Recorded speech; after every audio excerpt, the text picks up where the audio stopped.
새해 여러분들은 어떤 계획을, 어떤 소원을 가지고 계십니까? 우리나라에 앰뷸런스 재단이라는 데가 있는데 죽음을 앞둔 사람들의 소원을 들어주는 그러한 일을 하는 곳입니다. 작년에 저희 교회 나섬재단이 이제 설립이 되었는데요. 우리 나섬재단에서도 이런 일을 하면 얼마나 좋을까 이런 개인적으로 생각도 해봅니다. 근데 이들의 소원이 그렇게 거창한 게 아니에요. 고향 땅 한번 밟아보는 것, 저녁 노을 보는 것, 그런가 하면 딸 결혼식에 참석하고 눈 감기. 자, 이런 소원들을 쭉 읽으면서 한 가지 깨닫는 게 있더라고요. 그것은 바로 평범한 것이 행복이다. 작년에 세상을 떠나신 분들이 그토록 갈망했던 우리는 새해를 맞고 있습니다. 오늘 우리가 이 자리에 있는 것이 누군가에게는 엄청난 기적이라는 것을 잊지 마시길 바랍니다.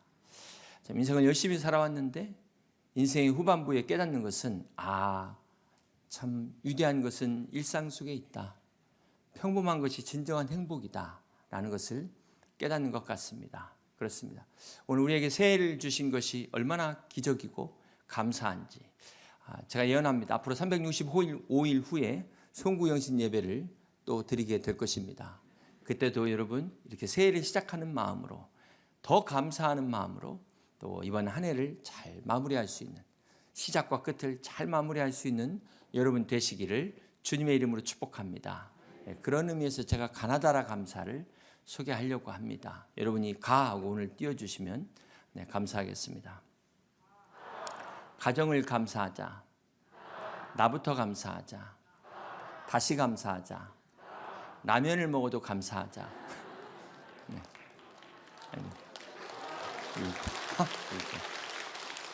그다음에 마음껏 감사하자. 바로바로 감사하자. 사건도 감사하자. 아무에게나 감사하자. 자동으로 감사하자. 차선도 감사하자. 카운트하듯 감사하자. 타이밍 맞춰 감사하자. 파노라마처럼 감사하자. 하루하루 감사하시는 여러분 되시기를 바랍니다. 감사합니다. 1, 2부대는 박수가 안 나왔는데 역시 감사합니다. 그래서 2023년은 가나다라 마바사 다자카타파하 감사가 넘치시는 여러분 다 되시기를 주님의 이름으로 축복합니다. 사랑하는 성도 여러분, 인류가 과학이 발전하면 참 행복해질 것이다 그렇게 생각하죠. 그렇습니다. 그러나 실상은 어떨까요? 여전히 지금 러시아와 우크라이나 전쟁을 보면서 세계 곳곳에 이 수많은 분쟁과 이 전쟁과 우리가 이 기상이변들을 우리가 보고 있습니다. 분명히 기술이 발전되면 물질적으로 풍요로워짐에도 불구하고 왜 이 전쟁과 싸움과 갈등은 사라지지 않고 오히려 더 일어날까요? 이 물음에 영국의 유명한 역사가 아놀드 토인비는 역사의 연구라는 저서를 통해서 이렇게 이야기합니다. 인간은 팩트로 사는 것이 아니라 미닝으로 사는 존재다. 이런 말을 했습니다.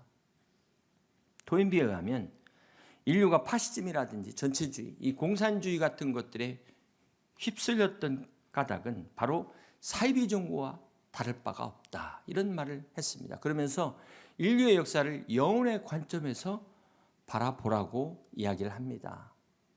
그러면서 토인비는 자연에 대한 지배를 일마일 나가는 것보다 이웃과 하나님의 관계를 1인치 더 키우는 것이 중요하다라고 이야기합니다.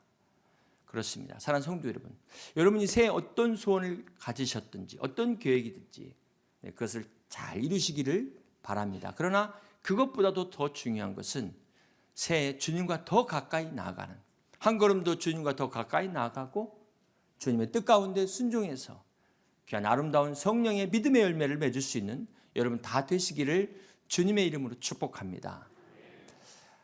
작년에 2023년 새해는 어떤 말씀을 전할까 이렇게 기도 중에 코로나19가 3년째가 되어지고 얼마나 우리가 참 지금 지겨운 상황이 있습니까?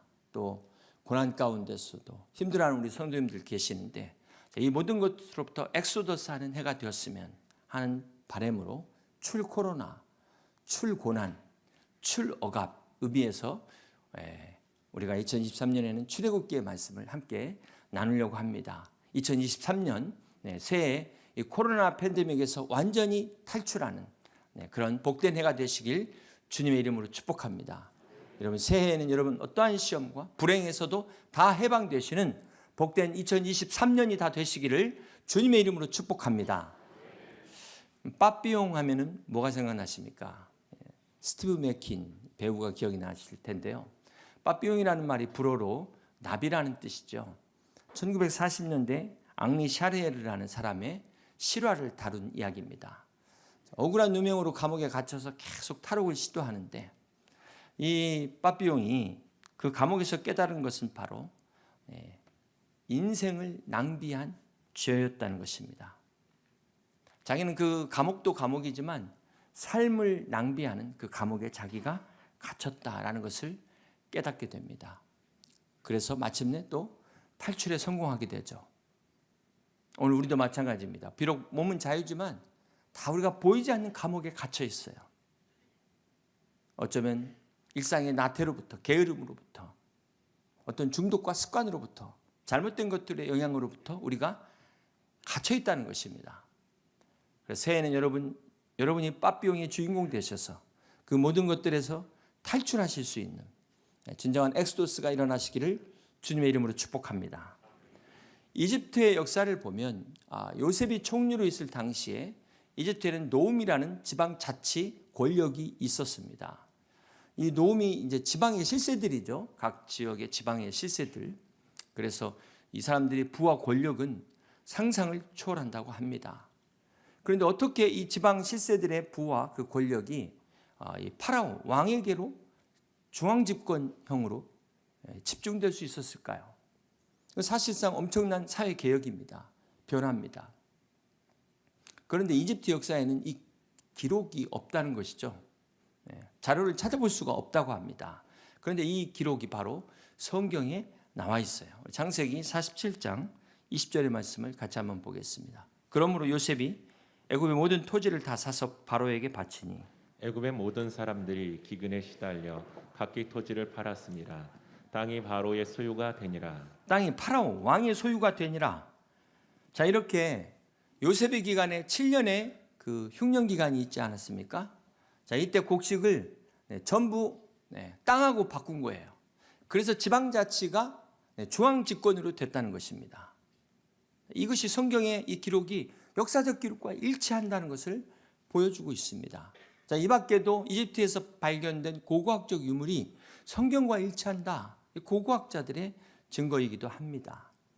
실제로 이집트의 운하 중에서 바흐르 유세프, 아랍어로 요셉이 유세프인데요. 원웨이 오브 조셉이죠.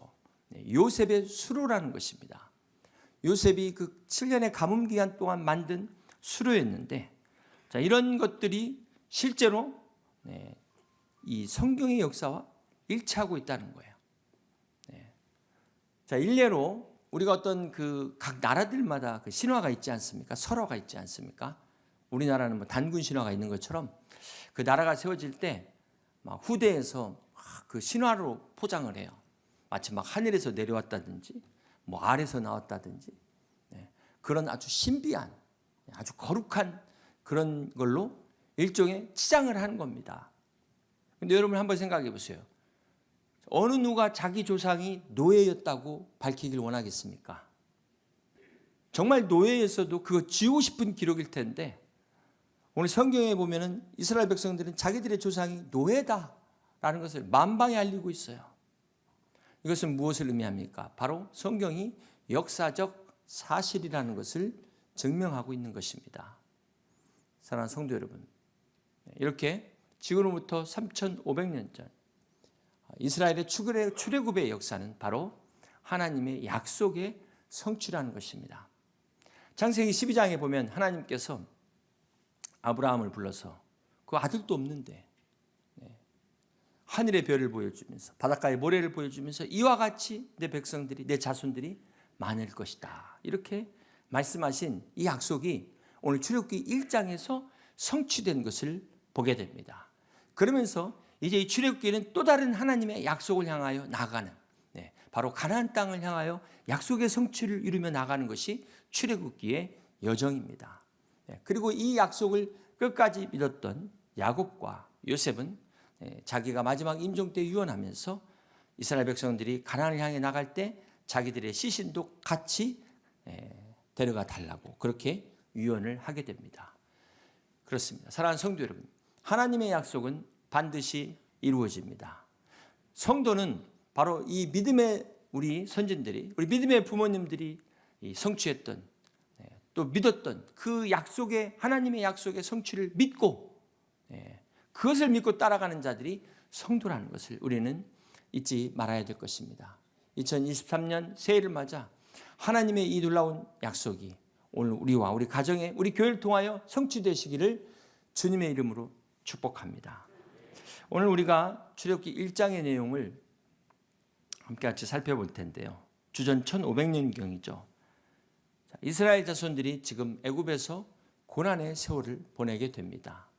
자, 이때 그들은 질문을 하죠. 하나님 살아계십니까? 하나님 어디 계십니까? 우리가 이렇게 고통 중에 있는데 하나님 뭐 하고 계십니까?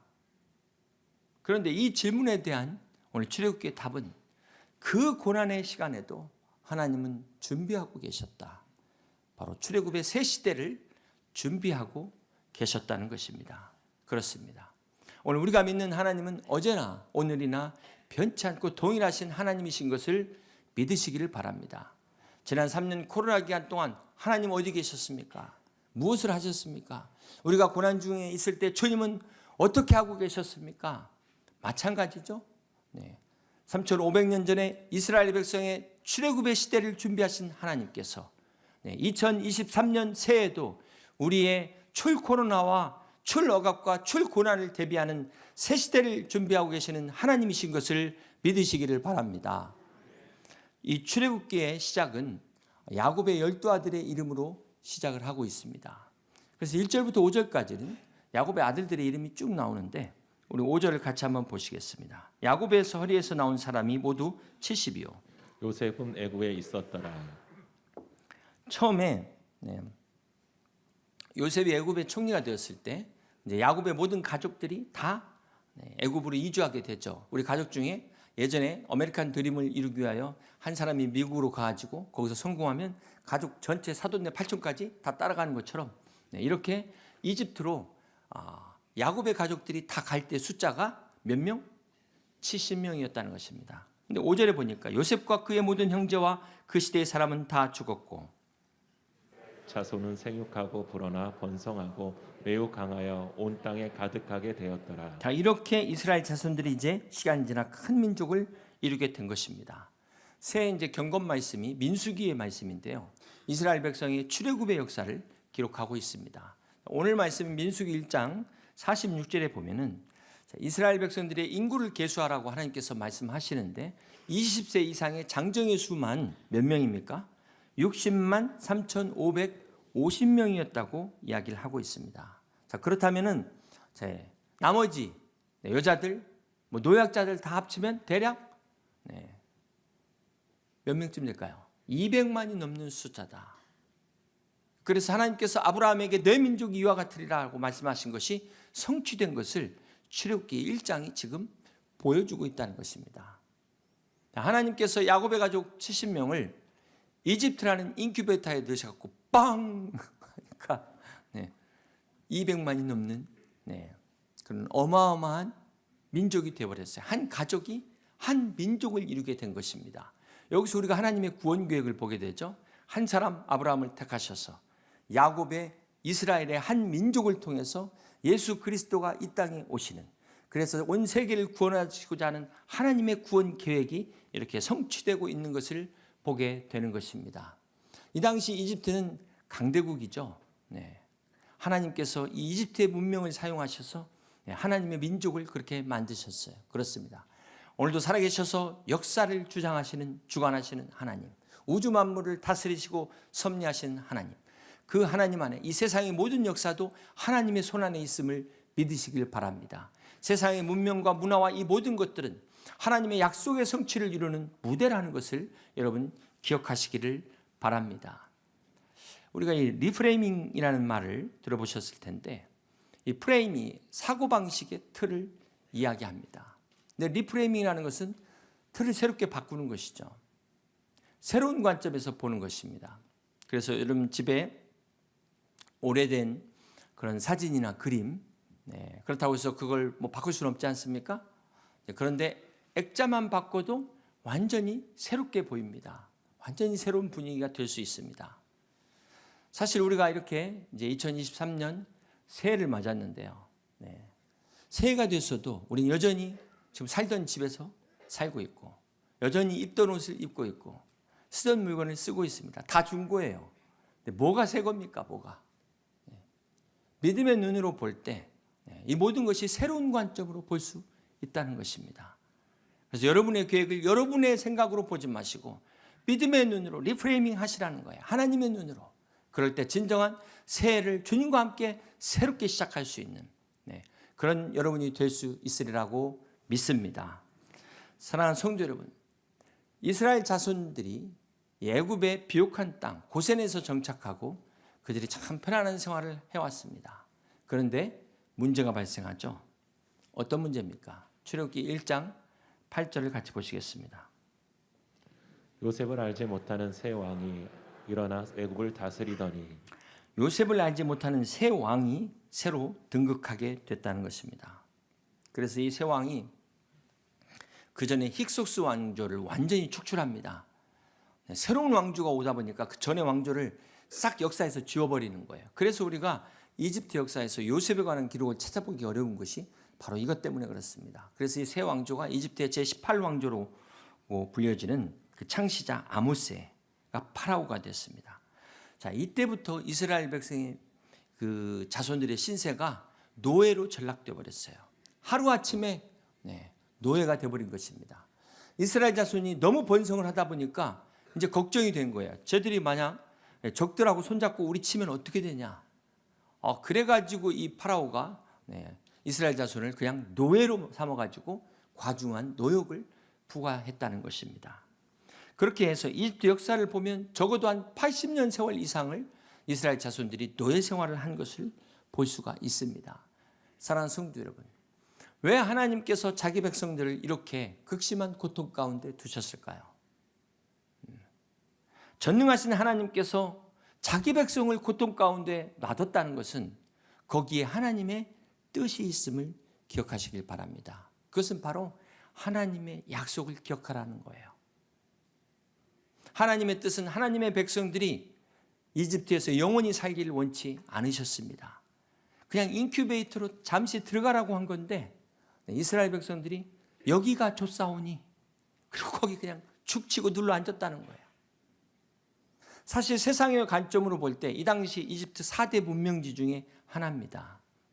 정말 살기 좋은 곳이라는 곳이죠. 그래서 이집트 사람들은 나일강 때문에 하늘에서 내리는 비를 기다리지 않아도 됐습니다.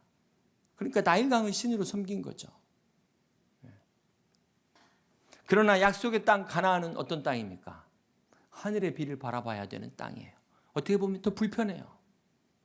가나안 땅은 주변 인근에 강대국들이 있어서 언제든지 전쟁의 위협이 있는 그런 땅입니다. 하나님의 은혜가 없이는 단 한순간도 살 수 없는 곳이 가나안이라는 것입니다. 여러분 어디에 관심이 있습니까? 가나안입니까? 애굽입니까? 솔직히 인간적인 생각으로 애굽이 훨씬 좋은 곳이에요. 풍요가 보장된 곳입니다.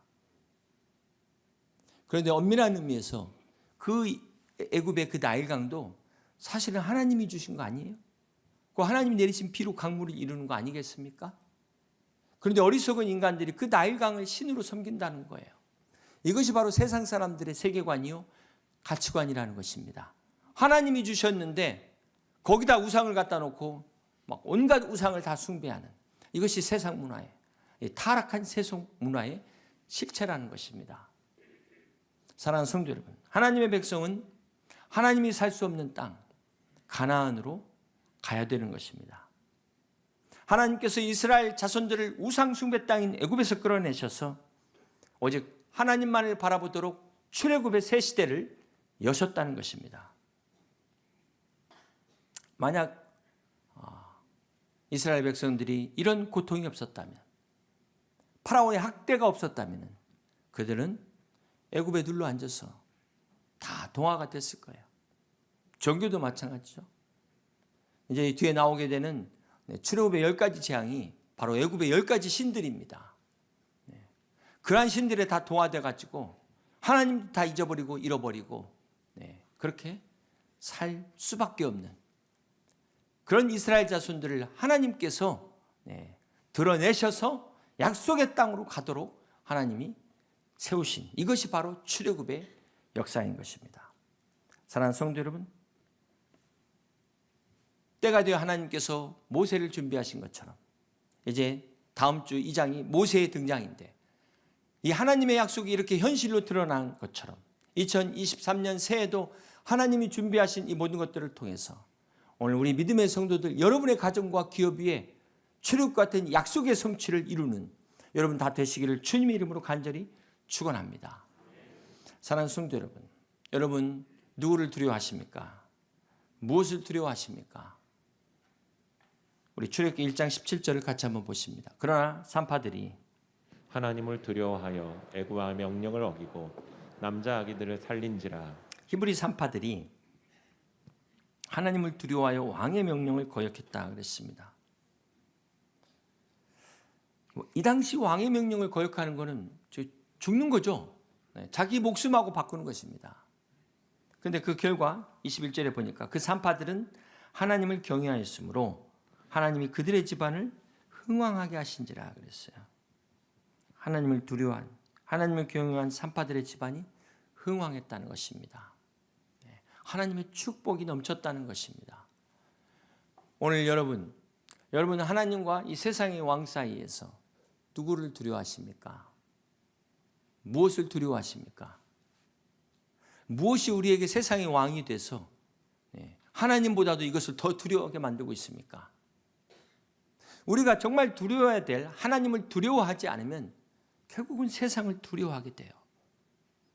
그걸 이사 가면서 그 벽에 못 박는 거 하나조차 벌벌벌 떨면서 손 없는 날을 찾게 되는 것입니다. 그러나 하나님을 두려워하게 되면 세상이 두렵지 않아요. 바라기는 우리가 정말 하나님을 두려워하는 마음으로 새해 정말 하나님과 함께 하나님의 편에서 주님과 함께하는 자들과 함께 새 시대 새 역사를 이루어낼 수 있는 그런 여러분 다 될 수 있기를 주님의 이름으로 축복합니다. 이제 새해가 돼서 이제 조만간 마스크를 벗을 것이다 이런 이야기가 나오는데요. 그러니까 화장품 회사에서 매출이 올라갈 기회가 왔다 이러는 것 같아요. 그동안 화장 안 하고 다니셔서 참 편하셨을 것 같은데 여성분들은 이 안티에이징에 관심 있지 않습니까? 그 에이징이라는 말이 에이지라는 나이에서 온 단어인데 이게 사회학적으로는 노령화, 고령화라는 말로 쓰이고요. 참 방대하더라고요. 기계를 작동하는데도 핸드폰에도 에이징, 음악 오디오에도 에이징, 차도 마찬가지죠. 처음에 차를 새로 뺐을 때 차를 길들이는 것도 에이징이라고 말하는데 사람도 마찬가지입니다. 특별히 부부관계에 있어서도 이 에이징이 참 중요해요. 이 결혼한 부부들이 얼마 살아보지도 않고 참 우리는 서로 맞지 않는다. 이러면 안 된다는 거예요. 신혼의 기간은 서로 에이징하는 기간입니다. 에이징. 어차피 새로 결혼하면 처음부터 다시 맞춰야 돼요. 그럴 거고 그냥 웬만하면 그냥 이 세상은 변하는 세상입니다. 그것은 무슨 말일까요? 우리가 세상을 변화시키든지 세상이 우리를 변화시키든지 그렇기 때문에 믿음의 삶을 산다는 것이 결코 녹록지 않습니다. 우리가 눈앞의 현실만을 보고 낙심하지 마시고 포기하지 마시고 오늘 믿음으로 하나님과 관계를 에이징할 때 하나님께서 이 모든 것을 다스려 주실 것을 믿으시기를 바랍니다. 그러므로 여러분 피부 안티에이징만 하지 마시고 믿음의 에이징을 하셔서 23년은 정말 복된 새 하나님이 주신 축복을 온전히 누리는 사무엘의 기도같이 하나도 땅에 떨어지지 않고 다 여러분 가정과 자녀들에게 이루어지는 복된 새 되시길 주님의 이름으로 간절히 축원합니다. 출애굽기 1장은 아브라함의 약속의 성취로 시작하여 마지막 가나안의 약속의 성취로 끝나는 것입니다. 그러므로 2023년 우리가 하나님의 약속의 성취를 위하여 우리가 바라봐야 될 것은 하나님이요 붙잡아야 될 것은 하나님의 약속, 하나님의 말씀인 것을 믿으시기를 바랍니다. 그리고 이제 새로운 희년을 향하여 다시 시작하는 우리 여의도 침례교회와 함께 2023년 새해 여러분에게 약속하신 하나님의 말씀으로 새 시대, 새 역사의 주인공이 되시기를 주님의 이름으로 간절히 축원합니다.